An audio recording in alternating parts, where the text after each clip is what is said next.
Kekeringan parah akibat fenomena Super El Nino membuat permukaan air bendungan Angat di Filipina turun ke level terendah dalam sejarah, memicu kekhawatiran terhadap pasokan air bagi jutaan warga Metro Manila dan sektor pertanian nasional. Rekaman dari Norzagaray, Bulacan, memperlihatkan tepian bendungan yang mengering dan hamparan tanah luas yang biasanya tertutup air. Meskipun hujan monsun sempat meningkatkan permukaan air menjadi 155,41 meter, angka tersebut masih jauh di bawah level operasi normal 180 meter. Warga setempat menyebut kondisi ini sebagai salah satu yang terburuk sejak puluhan tahun terakhir. Penurunan drastis permukaan air juga mulai mengganggu mata pencaharian nelayan dan petani yang bergantung pada bendungan tersebut. Pemerintah Filipina mengimbau masyarakat menghemat penggunaan air karena bendungan Angat memasok sekitar 90% kebutuhan air Metro Manila.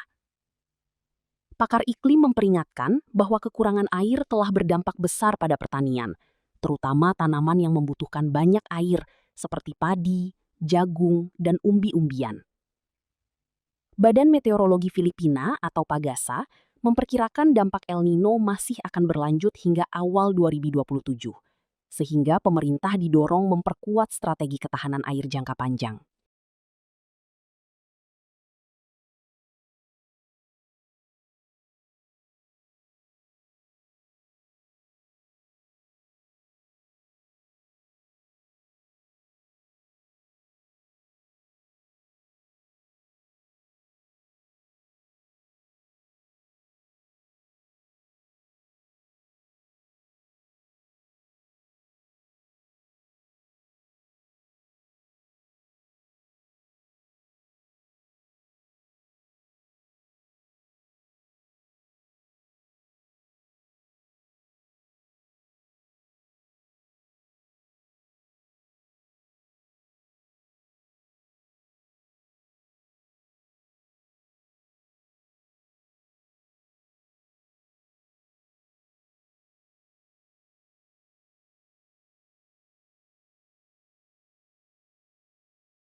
Since 1984 pa ako, ngayon ko lang nakita na gano'ng kababa ang level ng ating dam. So, ang pinaka last na ano ko, mga halos matagal na ano lang siya, 156. Yun, pero ngayon nag-150 eh. Kaya medyo critical talaga, delikado.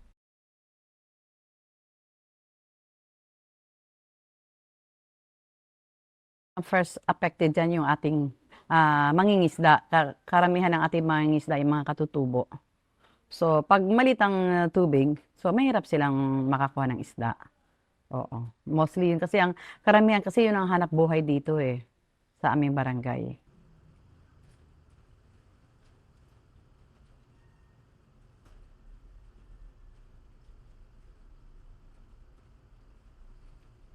Angat Dam is one of our major water reservoir, supplying domestic water for Metro Manila particularly.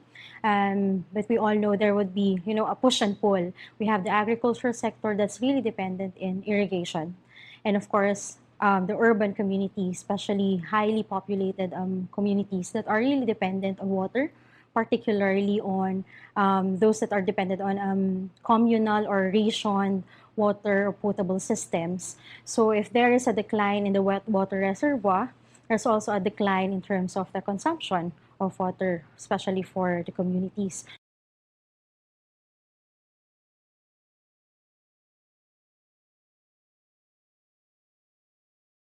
So there's really an impact in the agriculture sector, especially the declining water supply here in the Philippines. So water insufficiency is one of the key issues, especially for crops that are really dependent in water, such as rice, corn, and even root crops.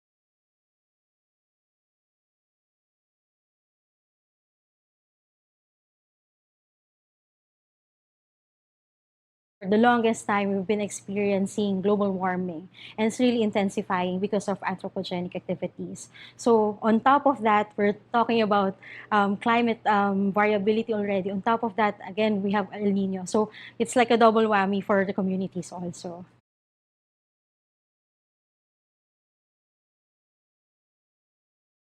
With the El Nino, I think yung nakikita, ang tinitignan ng Pag-asa is that it will last, at least yung peak would be early 2027.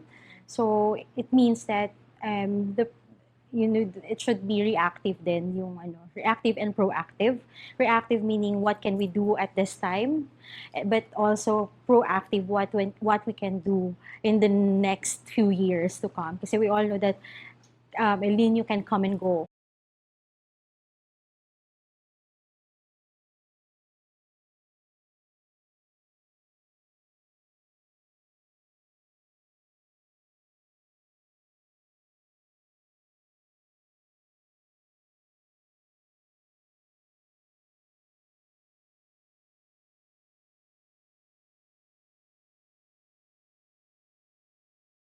Jelajahi cara baru mendapatkan informasi. Download Metro TV Extend sekarang.